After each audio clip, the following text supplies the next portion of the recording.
저는 30대 후반 여성입니다. 긴 세월을 산 것은 아니지만 인생 그거 아무것도 아니구나 그런 생각이 듭니다. 얼마 전에 우리 집에 일하는 분을 새로 고용했어요.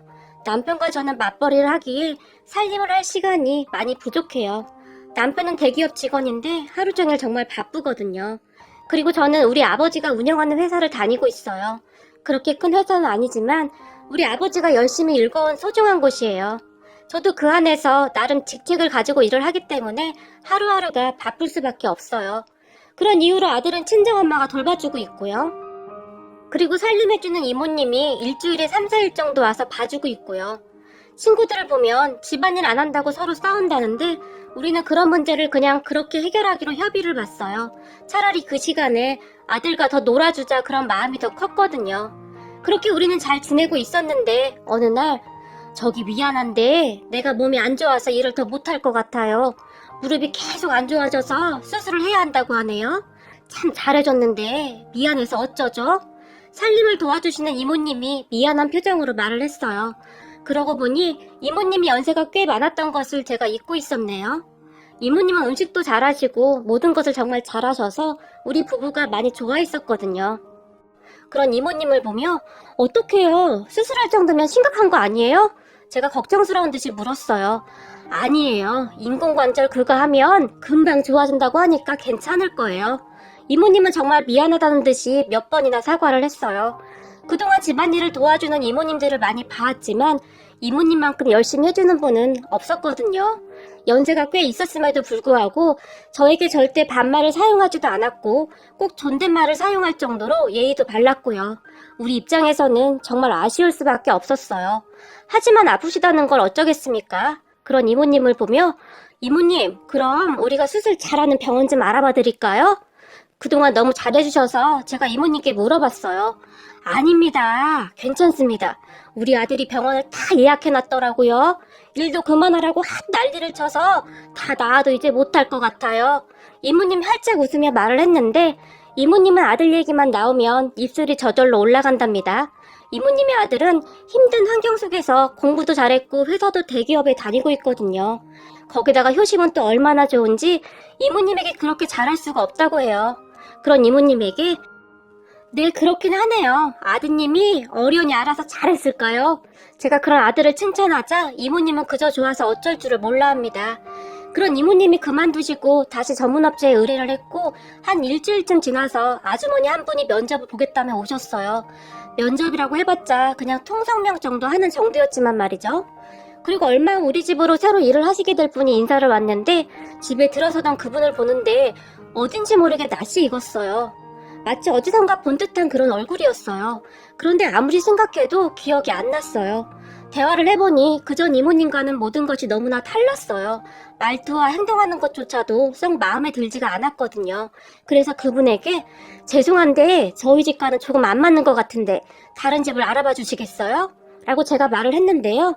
그런 제 말에 그분이 갑자기 제가 뭘 잘못한 게 있나요? 그렇다면 죄송합니다.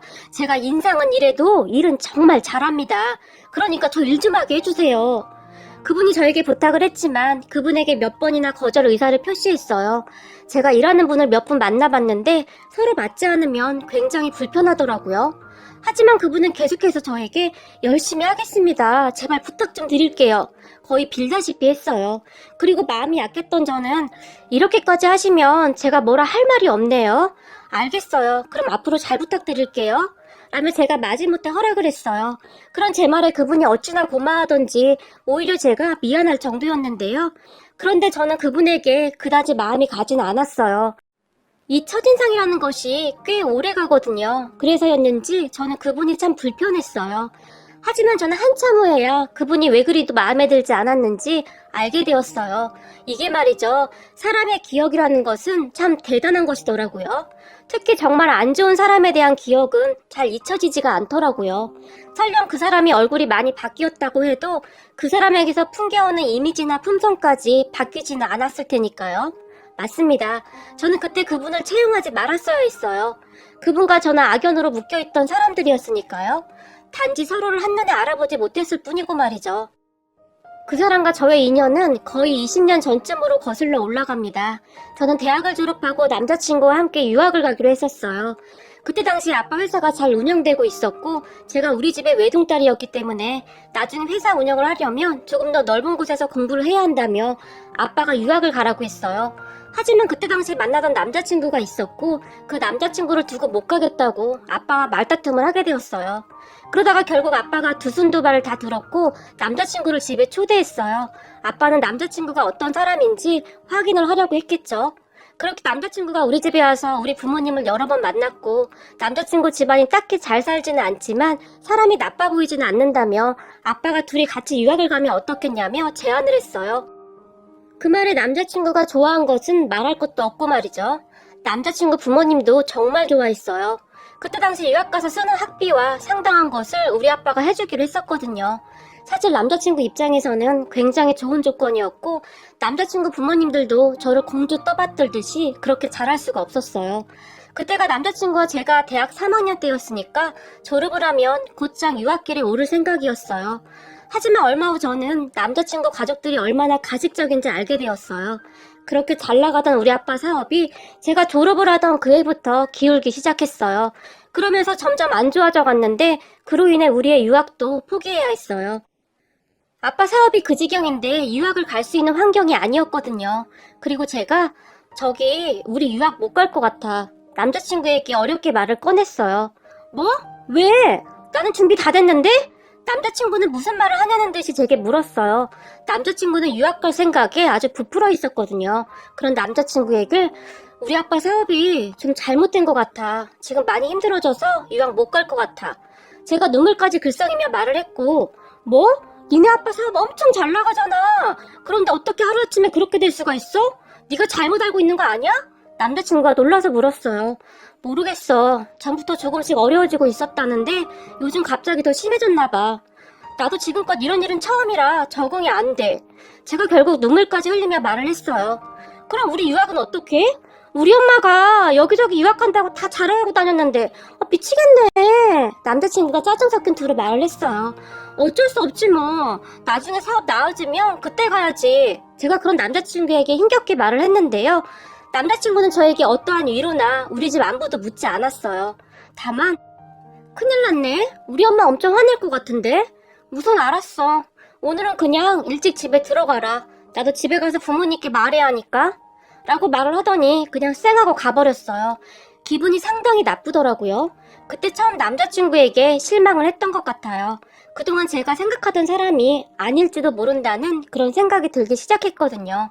그런데 어느 순간부터 남자친구와 연락이 잘 되지 않았는데요. 가끔 남자친구와 통화가 되면 첫마디가 요즘 너네 아빠 사업은 어때? 좀 좋아졌어? 라고 묻다가는 아니 계속 그렇지 뭐. 야, 나 바쁘니까 잠깐 끊어. 라고 전화를 끊어버리고는 다시 한참 동안 연락이 되지 않았어요. 그때 당시 사업 때문에 부모님도 힘겨운 시간이었고 저도 참 힘든 시간이었는데 남자친구까지 그렇게 행동을 하니까 그렇게 서러울 수가 없더라고요. 그 뒤에도 남자친구는 한참 만에 연락을 해서는 우리 아빠 사업에 대해서만 물어왔고 제 대답이 신통치 않자 그냥 전화를 끊는 일이 반복되었어요. 그때 바로 눈치채고 끝냈어야 했는데 저도 그런 일을 처음 겪어본지라 아무래도 제정신이 아니었던 것 같아요. 그러다 어느 날 남자친구가 너무 연락이 되지 않는 것 같아서 남자친구 집에 찾아갔어요. 집에는 남자친구 엄마만이 있었는데 저를 보자마자 깜짝 놀라는 듯 했어요. 하지만 평소에 저를 정말 많이 예뻐해 주셨기에 어머님 안녕하세요? 잘 지내셨어요? 제가 반갑게 인사를 했어요.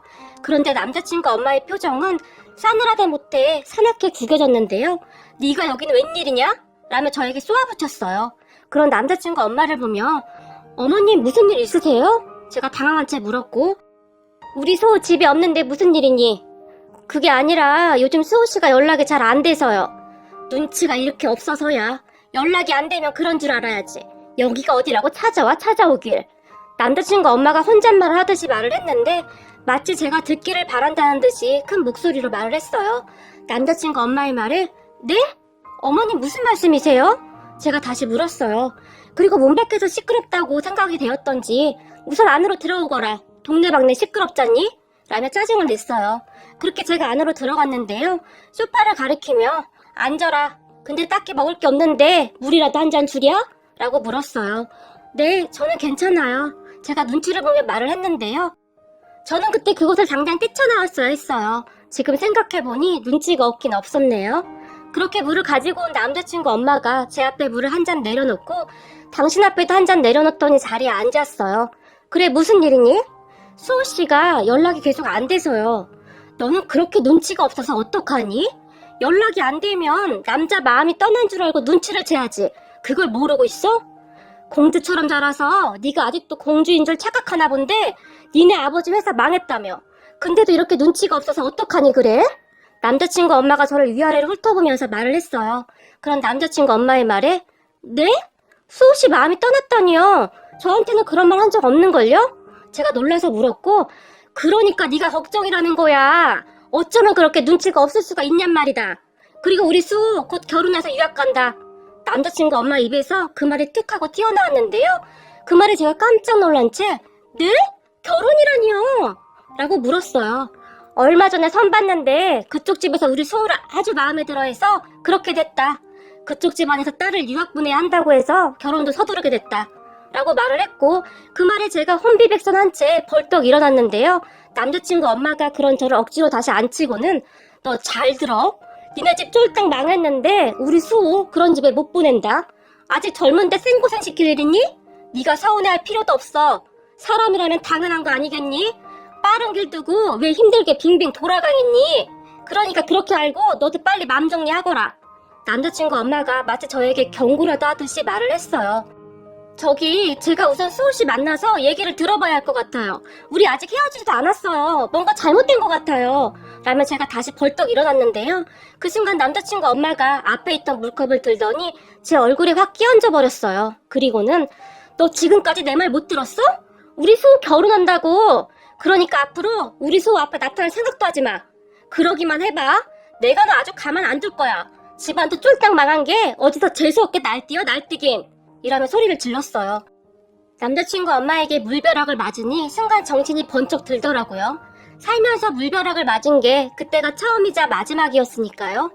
다시 한번 말하지만 너 앞으로 절대 우리 수호 앞에 나타날 생각도 하지 마. 그쪽 집안에서 알아봤자 좋을 게 하나도 없지 않니? 명심하거라. 남자친구 엄마는 다시 한번 저에게 경고를 했어요.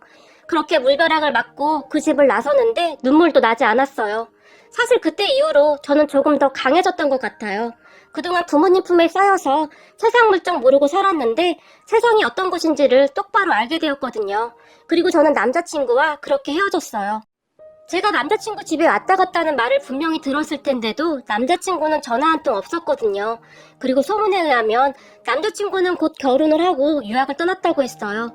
어느 날 친한 친구가 야, 박진주, 너 수호 소식 들었어? 진짜 나쁜 인간이네? 인간이 어떻게 너한테 이럴 수가 있냐? 진짜 개차반 같은 인간이네? 내가 다 열받는다. 니네 아빠 사업 그렇게만 안 됐어도 라고 말을 하던 친구가 순간 말을 멈췄는데요. 그러게 우리 아빠 사업 이렇게 되니까 그냥 배신해버리네. 제가 억지 웃음을 지으며 말을 했어요. 그런 제 말에 아 미안. 이놈의 입을 그냥 어떻게 하던지 해야지. 진짜 미안해. 아니야. 다 사실인걸 뭐. 진주야 그런데 어쩌면 잘된 일이다. 너 생각해봐. 그런 놈인 줄 모르고 결혼했어봐. 끔찍하지 않냐? 그러니까 다행으로 생각해. 우리 엄마는 오히려 하늘이 도왔다고 하시더라. 진짜 너처럼 착한 애한테 그런 인간이 떨어져 나가서 라며 저를 위로해줬어요. 그런 친구 말이 영 틀린 말은 아니었으니까요. 그런 인간인 줄도 모르고 결혼했다면 인생이 더 꼬이지 않았을까 하는 생각을 하긴 했거든요. 그런데 아빠 회사가 한참 자금난으로 하청업체에 대금을 지급하지 못해서 안절부절 못하고 있을 때쯤 어느 날 하청업체 사장님들께서 모두 같이 아빠 회사에 오셨다고 했어요. 박 사장, 우리가 알고 지낸 세월이 벌써 몇 년째인가? 우리 옛날 공장 어려울 때 박 사장이 그렇게 도와주지 않았다면 우리가 이만큼 성공했겠나? 우리도 십시일반으로 작은 문제부터 도울 테니까 너무 상심하지 말고 다시 회사를 일으켜보세 라고 말을 했다고 하는데 아빠는 그 자리에서 그렇게 눈물을 흘렸다고 했어요. 그 이후 아빠는 자금난 해결을 위해 백방으로 뛰어다녔고 할아버지가 가지고 있는 부동산을 정리해서 힘을 보태주셨어요. 그리고 예전만큼은 아니겠지만 간신히 회사가 정상적으로 운영이 되었고 큰 고비를 넘긴 아빠는 이제는 됐다. 우리 가족들 그동안 고생 많았다. 라며 다시 한번 눈물을 흘렸어요. 그리고 아빠 회사 직원들을 일일이 만나서 안아주며 그동안 같이 고생해준 것에 대한 감사 인사를 했고요. 그리고 그때 아빠를 도와준 하청업체 사장님들께 일일이 손편지를 써서 감사 인사를 전했어요. 만약 그때 잘못되었다면 온 집안이 끝장났을 텐데 가족들도 모두 아빠가 해낼 수 있다고 믿고 있었던 것 같아요. 그렇게 아빠 회사는 다시 점점 좋아졌고 우리 가족 모두 얼마나 울었는지 모르겠습니다. 저는 살면서 그런 경험이 처음이었기에 정말 무서웠거든요. 그래서 사업이라는 것이 아무나 하는 게 아니라는 것을 그때 처음 알기도 했어요. 생각해보면 그 시기에 참 많은 일들을 겪었네요. 그런데 정말 다행이었던 것은 그때 그렇게 남자친구와 헤어지고 나서 아빠 사업이 한참 어려울 시기에 지금의 남편을 만나게 되었어요. 친구 결혼식장에 갔다가 그곳에서 만났는데 결혼식이 끝나고 서로 힘든 집안 환경 이야기를 하다가 가까워졌고 그러다 보니 서로에게 마음이 가게 되었어요. 시어머니도 정말 좋은 분이신데 우리 집 형편이 안 좋아졌다는 말을 듣고는 우리 집도 뭐 잘 사는 것도 아니고 괜찮다. 나는 오히려 잘 사는 집 사람보다 평범한 사람이 좋다. 괜히 이것저것 따지긴 하고 딱 질색이야 라고 말을 하기도 했으니까요. 그래서 나중에 우리 아빠 회사가 다시 잘 되었다는 말을 어떻게 꺼내야 할지 고민을 하기까지 했어요. 그러다가 제가 어렵게 말을 꺼냈는데 이를 어쩌니?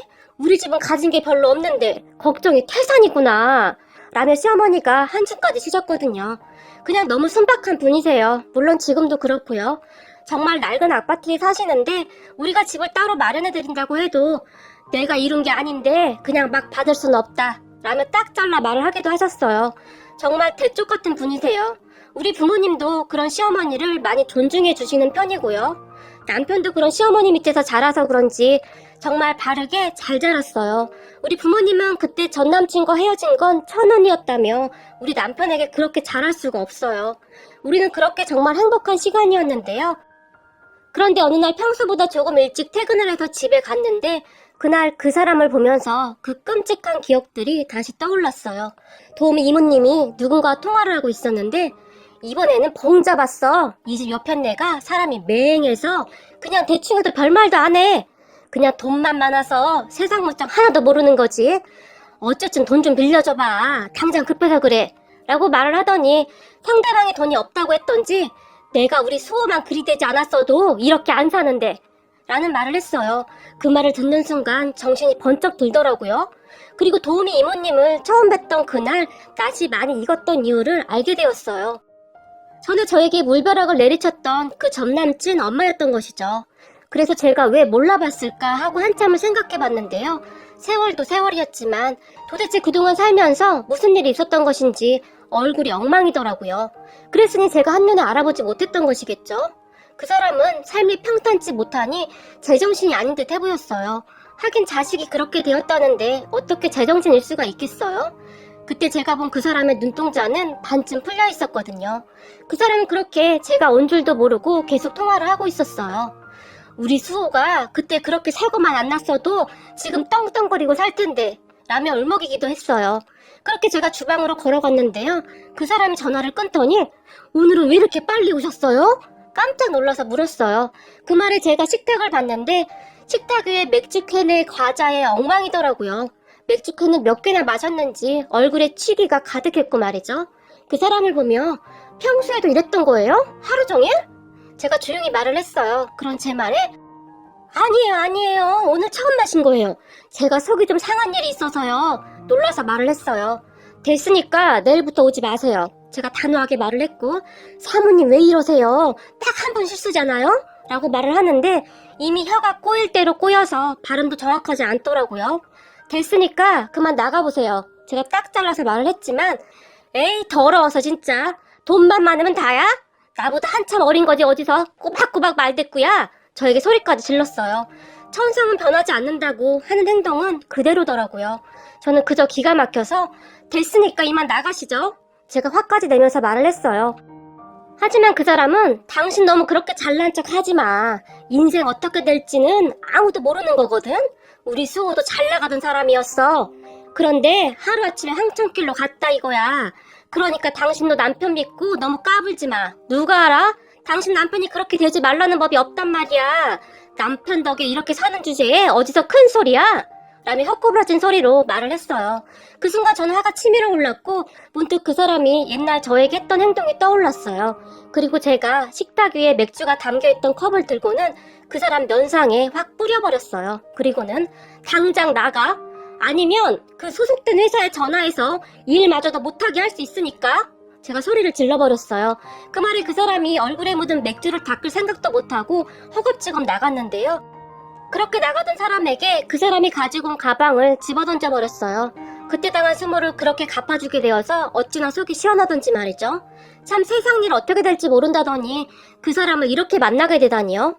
그 사람은 나가는 그 순간까지도 제 존재를 모르는 것 같더라고요.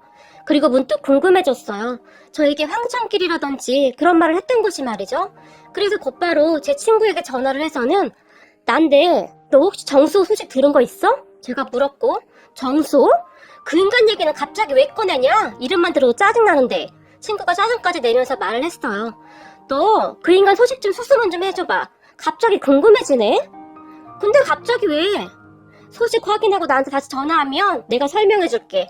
라고 친구에게 말을 했고 그렇게 몇 시간 뒤 친구에게 전화가 왔는데요. 친구는 놀랄만한 사실을 전해왔어요. 진주야, 너 놀라지 마라. 정수 이 세상 사람이 아니래. 뭐? 그게 무슨 말이야? 교통사고로 그렇게 됐다는데 말도 마라. 그 집안 초토화됐대. 무슨 말이야 그게? 그때 부잣집 딸이랑 결혼하지 않았어? 제가 놀라서 물었는데 친구의 입에서는 정수 그때 유학 가서 뭐 파티인가? 뭔가 갔다가 사고 났다는데 그 자리에서 그냥 교도상으로 갔대. 근데 친구들이 쉬쉬하는데 다들 음주운전 아니었겠냐 그러던데? 와 이게 웬일이라니 진짜? 무슨 이런 일이 다 있냐? 친구는 정말 놀랍다는 듯이 말을 했어요. 사람 일 한치 앞을 모른다더니 인생 참 모르는 일이네요. 그렇게 얼마 후 남편이 퇴근을 했고 도우미 이모님을 다시 구하겠다고 둘이서 저녁 식사를 했는데요. 그날 제 얼굴에 물을 끼얹어 버리며 막말을 하던 전 남친 엄마의 얼굴이 다시 떠올라서 씁쓸하기만 하네요. 오늘의 사연은 여기까지였습니다. 즐겁게 보셨다면 구독, 좋아요 부탁드립니다.